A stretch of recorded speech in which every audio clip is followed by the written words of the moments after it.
Hello friends, नमस्कार।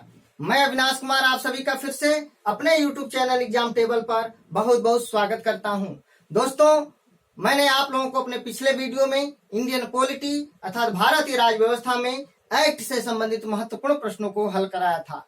दोस्तों, आज हम लोग उसी सीरीज को आगे बढ़ाते हुए कुछ और महत्वपूर्ण प्रश्नों को हल करने का प्रयास करेंगे। तो आइए दोस्तों, बिना देर के हम लोग वीडियो शुरू करते हैं। हमारा पहला क्वेश्चन है कि यह किसने कहा कि मुझे इस आरोप के संबंध में कोई क्षमा नहीं मांगनी है कि संविधान के प्रारूप में गवर्नमेंट ऑफ इंडिया एक्ट 1935 के एक बड़े भाग को 1935 के एक बड़े भाग को पुनः उत्पादित कर दिया गया है। दोस्तों, इस क्वेश्चन का तात्पर्य है कि भारत के संविधान में 1935 के अधिनियम की अधिकांश बातों को ज्यों का त्यों रख दिया गया था जिसकी आलोचना हो रही थी।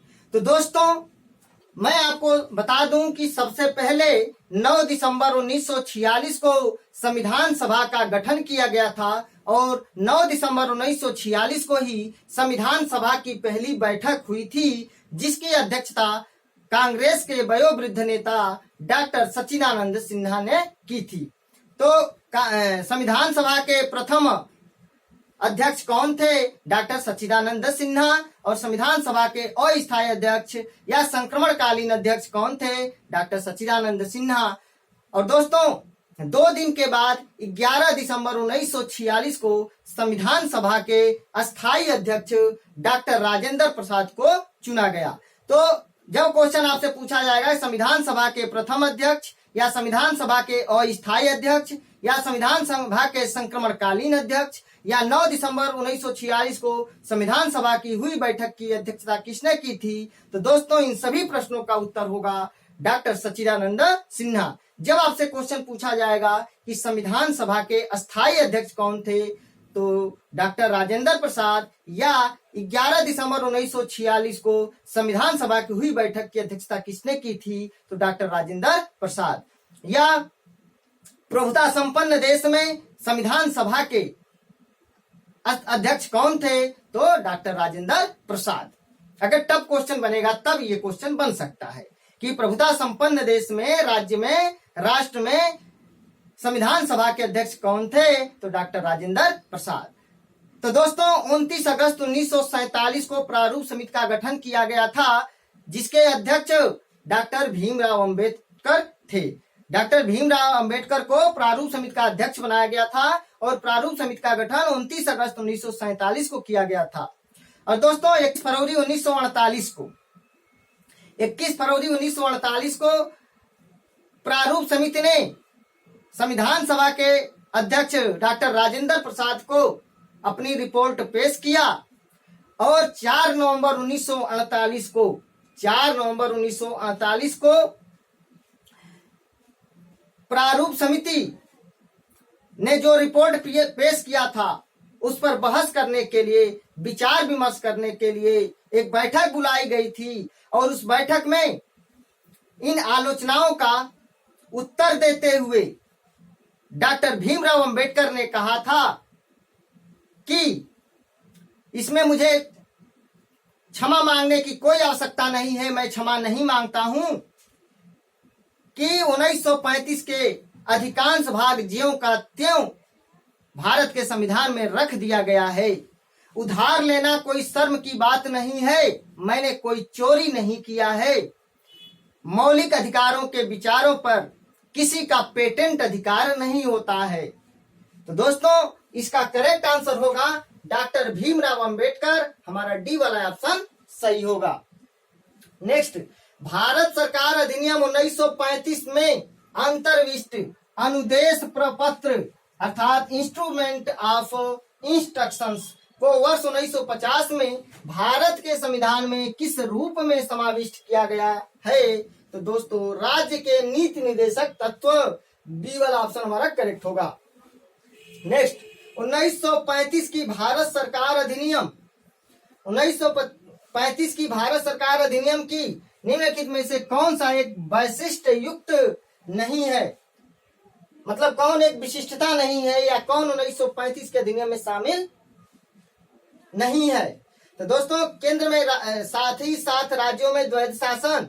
दोस्तों 1919 के अधिनियम के तहत प्रांतों में द्वैध शासन लागू किया गया था और 1935 के अधिनियम के तहत प्रांतों से द्वैध शासन खत्म करके केंद्र में द्वैध शासन लागू किया गया। तो दोस्तों यहाँ पर लिखा हुआ है केंद्र में साथ ही साथ राज्यों में द्वैध शासन, तो ये क्वेश्चन गलत हो जाएगा, अर्थात यही विशिष्ट युक्त नहीं है, ए वाला ऑप्शन करेक्ट हो जाएगा। बाकी द्विसदनीय विधानमंडल था, प्रांतीय स्वायत्तता थी और अखिल भारतीय संघ की स्थापना था। नेक्स्ट चौथा नंबर क्वेश्चन, ब्रिटिश इंडिया के निम्नलिखित में से किस एक अधिनियम ने एक सामूहिक कार्य चालन के स्थान पर विभाग या विभागीय पद्धति द्वारा वायसराय की कार्यकारी परिषद पर उनके प्राधिकार को और बल प्रदान किया? तो दोस्तों 1861 का अधिनियम, Indian council act 1861।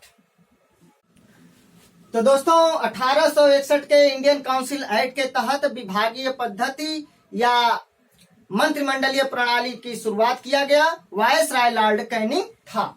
Next question दोस्तों, पांचवा नंबर क्वेश्चन, भारत में मीडिया को नियंत्रित करने के लिए एक्ट कब पारित किए गए थे? तो दोस्तों इसका आंसर होगा ए, ऑप्शन ए, 1835, 1867, 1878 और 1908 में। नेक्स्ट, मोंटेस्क्यू चेम्सफोर्ड की रिपोर्ट आधार बनी किसका? दोस्तों भारत सरकार अधिनियम 1919। और ध्यान रखिएगा ये क्वेश्चन और पूछा जाएगा आप लोगों से कि मोंटेस्क्यू चेम्सफोर्ड की रिपोर्ट जब पेश किया गया या मोंटेस्क्यू चेम्सफोर्ड जब अधिनियम बना तब उस समय ब्रिटेन का प्रधानमंत्री कौन था? तो दोस्तों याद रखना, लॉर्ड जॉर्ज ब्रिटेन का प्रधानमंत्री था। नेक्स्ट, सातवां नंबर क्वेश्चन, भारत सरकार अधिनियम 1935 के मुख्य तत्वों में कौन कौन सम्मिलित थे? तो दोस्तों एक संघ का निर्माण अर्थात संघात्मक सरकार था, प्रांतों को स्वायत्तता था, लेकिन दोस्तों प्रांतों में द्वैध शासन की प्रस्तावना नहीं था। 1919 के अधिनियम में प्रांतों में द्वैध शासन की प्रस्तावना था और 1935 के अधिनियम के तहत प्रांतों से द्वैध शासन का समापन किया गया। केंद्रीय विधायिका को संप्रभुता प्रदान करना यह भी नहीं है। तो दोस्तों हमारा आंसर केवल बनेगा 1 और 2, ए वाला ऑप्शन करेक्ट होगा। नेक्स्ट क्वेश्चन, आठवां नंबर क्वेश्चन दोस्तों, निम्नलिखित में से किस अधिनियम द्वारा संवैधानिक निरंकुशता का सिद्धांत प्रवृत्त किया गया? तो दोस्तों इसका आंसर होगा 1935 का भारत सरकार अधिनियम। दोस्तों ब्रिटिश संसद द्वारा पारित किया गया यह 1935 का अधिनियम सबसे बड़ा और सबसे कठोर संविधान अधिनियम था। तो 1935 के भारत सरकार अधिनियम को संवैधानिक निरंकुशता का सिद्धांत भी कहा गया और 1935 का भारत सरकार अधिनियम द्वारा संवैधानिक निरंकुशता का सिद्धांत प्रवृत्त किया गया। तो दोस्तों अगर आप लोगों को मेरा वीडियो अच्छा लगे तो प्लीज दोस्तों लाइक करें, कमेंट करें और अधिक से अधिक वीडियो शेयर करें। और मेरा चैनल जिन्होंने सब्सक्राइब नहीं किया है प्लीज सब्सक्राइब करके मेरा समर्थन करें। आप लोगों का समर्थन मेरे लिए बहुत ही इंपॉर्टेंट है, बहुत ही महत्वपूर्ण है। और दोस्तों मेरे वीडियो में किसी प्रकार का कोई कमी नजर आए तो प्लीज आप लोग कमेंट करके तुरंत बताइए। आप सभी लोगों का एग्जाम टेबल पर बहुत बहुत स्वागत है। नमस्कार, धन्यवाद।